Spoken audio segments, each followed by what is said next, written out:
Hello dear student, स्वागत है आपका सुभाष स्टडी सेंटर के यूट्यूब चैनल पर। और यदि आप कक्षा 10 के छात्र हैं और बोर्ड परीक्षा 2021 की तैयारी कर रहे हैं तो आज का यह वीडियो आपके लिए मोस्ट इम्पॉर्टेंट रहने वाला है, क्योंकि इस वीडियो में मैं लेकर के आया हूँ बोर्ड परीक्षा 2021 से संबंधित अभ्यास हेतु प्रतिदर्श प्रश्न पत्र का प्रश्न संख्या 4 का उत्तर बताऊंगा मैं। यहाँ पर आप देख सकते हैं प्रश्न संख्या 4, जो कि इस प्रकार से है।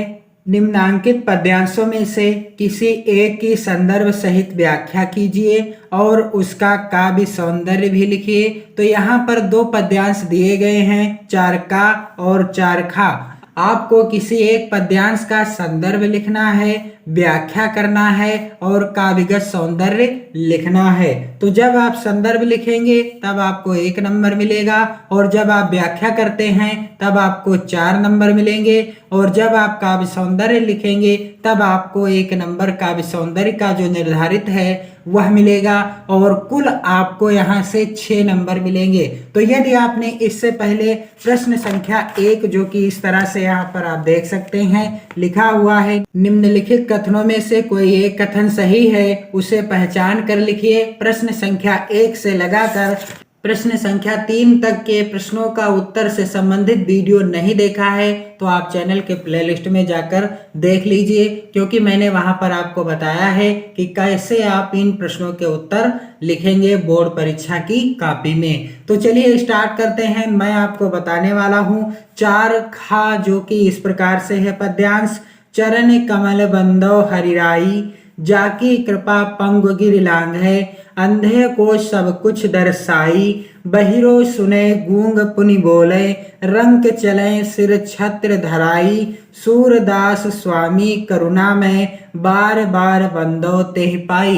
तो इसका आप संदर्भ कैसे लिखेंगे, इसकी व्याख्या कैसे करेंगे और काव्यगत सौंदर्य कैसे स्पष्ट करेंगे या कैसे लिखेंगे, आपको सबसे आसान तरीके से बताऊंगा मैं। संदर्भ लिखने का तरीका मैं आपको बताऊंगा, व्याख्या ऐसी बताऊंगा ताकि आपको रटना न पड़े, आपको याद हो जाएगी, और काव्यगत सौंदर्य सबसे आसान तरीका बताऊंगा लिखने का। तो चलिए स्टार्ट करते हैं। सबसे पहले मैं आपको बताऊं कि इसका आप संदर्भ कैसे लिखेंगे।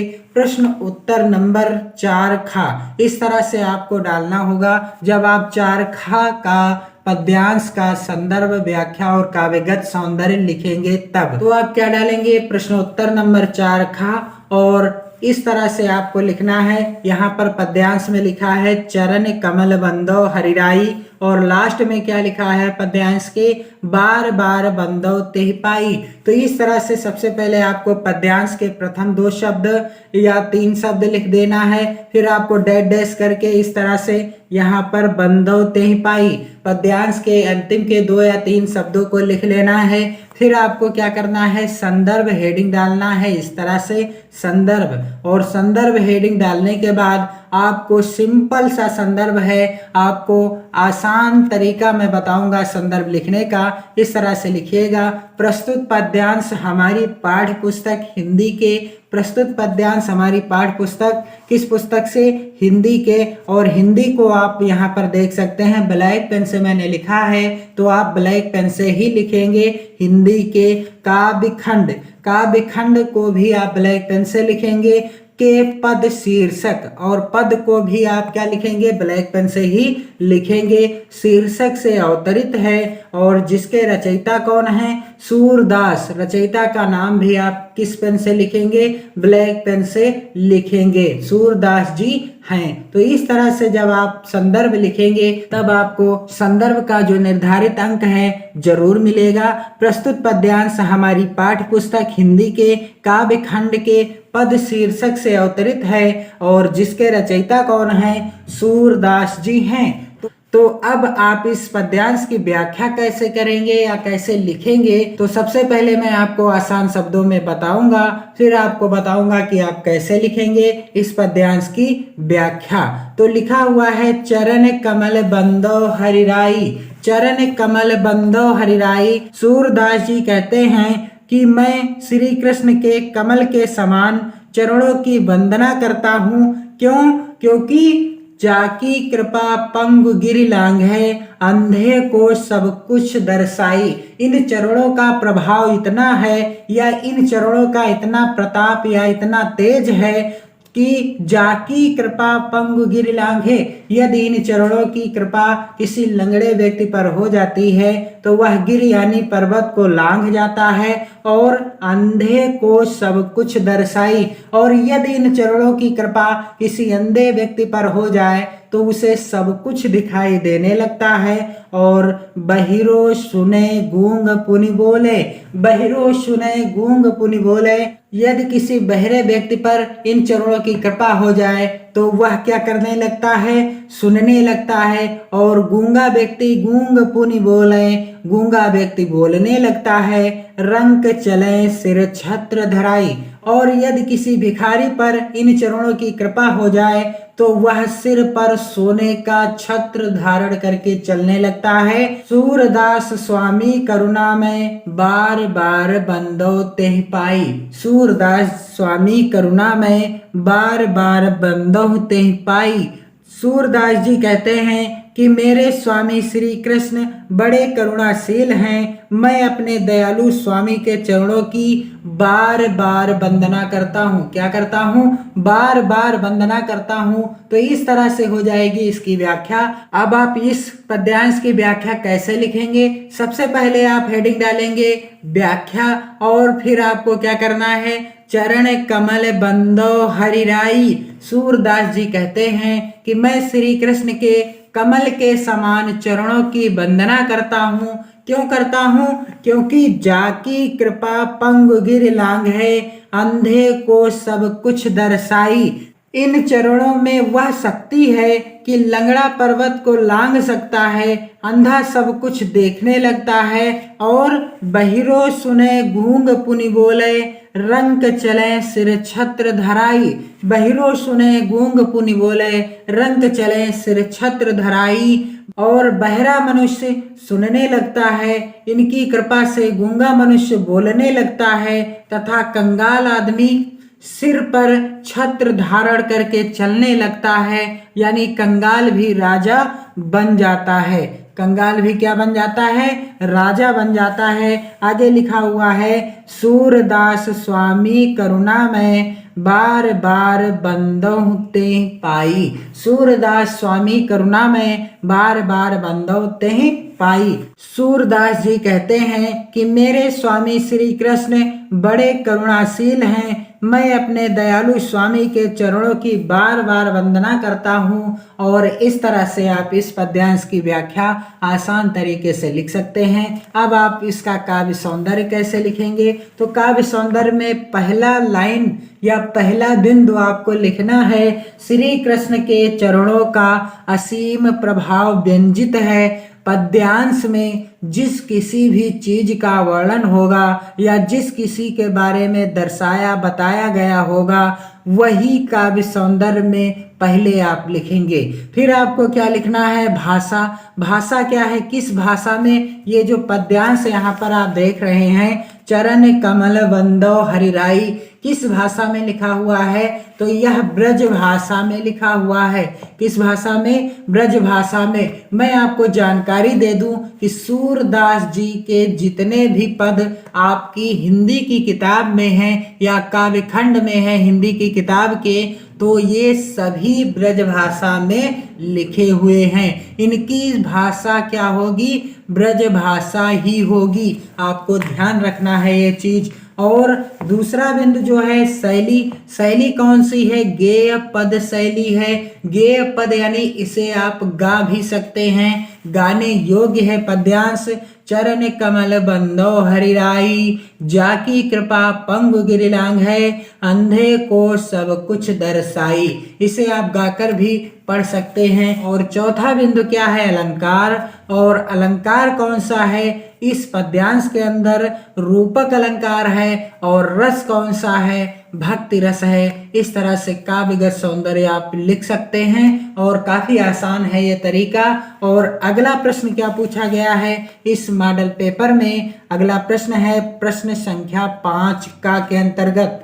निम्नलिखित लेखकों में से किसी एक लेखक का जीवन परिचय दीजिए एवं उनकी एक रचना का नाम लिखिए। तो यहाँ पर 3 विकल्प दिए गए हैं, आचार्य रामचंद्र शुक्ल, जयशंकर प्रसाद, डॉक्टर राजेंद्र प्रसाद। आपको किसी एक लेखक का जीवन परिचय लिखना है और एक रचना का नाम लिखना है, तब आपको यहाँ पर 3 नंबर मिलेंगे। तो मैं आपको बताऊंगा आज के इस वीडियो में आचार्य रामचंद्र शुक्ल जी का जीवन परिचय, जो कि काफी आसान शब्दों में है, आप इसे आसानी से याद कर सकते हैं, और इनकी रचना का भी नाम, ताकि आपको यहाँ से 3 नंबर पक्के मिल जाएं। और आपको मैं बता दूं कि आप आचार्य रामचंद्र शुक्ल, जयशंकर प्रसाद और डॉक्टर राजेंद्र प्रसाद जी का जीवन परिचय से संबंधित वीडियो जरूर देख लीजिए चैनल के प्लेलिस्ट में, और वीडियो के डिस्क्रिप्शन बॉक्स में जिसकी लिंक मैंने दे दी है, आप देख सकते हैं और बेहतर तैयारी कर सकते हैं इन जीवन परिचयों की। तो चलिए मैं आपको बताऊं कि आप आचार्य रामचंद्र शुक्ल का जीवन परिचय कैसे लिखेंगे। सबसे पहले आपको हेडिंग डालना है आचार्य रामचंद्र शुक्ल, ब्लैक पेन से हेडिंग डालना है। यहाँ पर मैंने रेड पेन से लिखा हुआ है, आपको ब्लैक यानी काले पेन से लिखना है। और आप देख सकते हैं यह जीवन परिचय सन 2011, 12, 13, 14, 15, 16, 17, 18, 19 और 20 की बोर्ड परीक्षाओं में आया हुआ है। यानी ये जीवन परिचय आपकी बोर्ड परीक्षा के लिए मोस्ट इम्पोर्टेंट है। और सबसे आसान शब्दों में मैं आपको यहाँ पर बताऊंगा जीवन परिचय। अब आप इसे लिखेंगे कैसे? हिंदी के आलोचना सम्राट आचार्य रामचंद्र शुक्ल। आपको मैं बता दूं कि जितना यहाँ पर जीवन परिचय में हाईलाइट है, आपको ये सब काले पेन से लिखना है। तो हिंदी के आलोचना सम्राट आचार्य रामचंद्र शुक्ल का जन्म सन 1884 ईस्वी में बस्ती जिले के अंतर्गत अगोना नामक गांव में हुआ था। कब हुआ था? सन 1884 ईस्वी में बस्ती जिले के अंतर्गत किस गांव में हुआ था? अगोना नामक गांव में हुआ था। और इनके पिता पंडित चंद्र बली शुक्ल, आचार्य रामचंद्र शुक्ल जी के पिता का नाम क्या था? पंडित चंद्र बली शुक्ल, जो कि सुपरवाइजर कानूनगो थे। इनके पिता किस पद पर आसीन थे? सुपरवाइजर कानूनगो थे। शुक्ल जी इंटर की परीक्षा उत्तीर्ण कर कानूनगो की परीक्षा में बैठे, किंतु सफल नहीं हुए। शुक्ल जी इंटर पास करके कानूनगो की परीक्षा में बैठे, किंतु सफल नहीं हुए। कहने का अर्थ है असफल हो गए, फेल हो गए। और इसके बाद आप स्कूल में अध्यापक हो गए। इसके बाद आप क्या बन गए? किसी स्कूल में आप अध्यापन का कार्य करने लगे। और हिंदी शब्द सागर के आप सहायक संपादक रहे।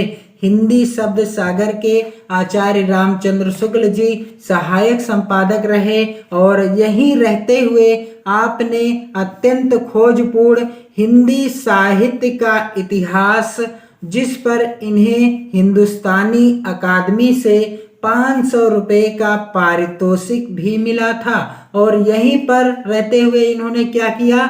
हिंदी साहित्य का इतिहास लिखा, और जिस पर इन्हें हिंदुस्तानी अकादमी से 500 रुपए का पारितोषिक भी मिला था। और इसके पश्चात शुक्ल जी काशी हिंदू विश्वविद्यालय में प्राध्यापक नियुक्त हुए।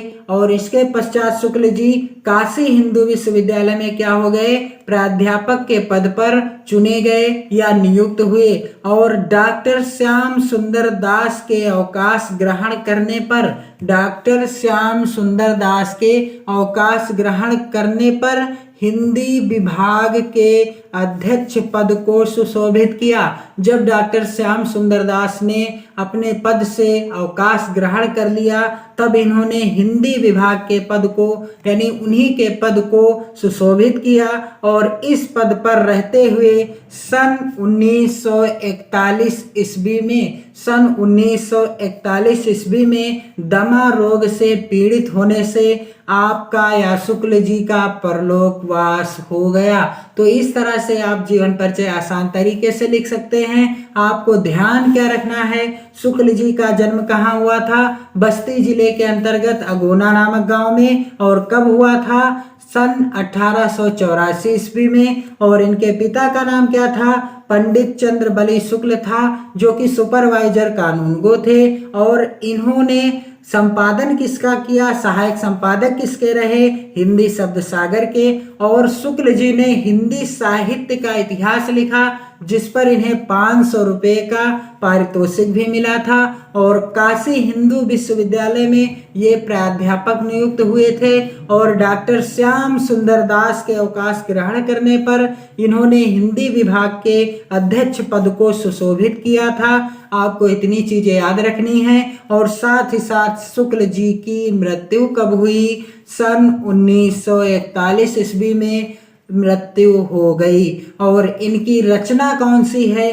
चिंतामणि। आपको याद रखना है, बोर्ड परीक्षा में कई बार पूछी गई है। चिंतामणि के रचयिता कौन हैं? और आपको याद रखना है आचार्य रामचंद्र शुक्ल। तो इस तरह से जब आप जीवन परिचय लिखेंगे तो जीवन परिचय और रचना से संबंधित नंबर आपको जरूर मिलेगा। अगला प्रश्न क्या पूछा गया है?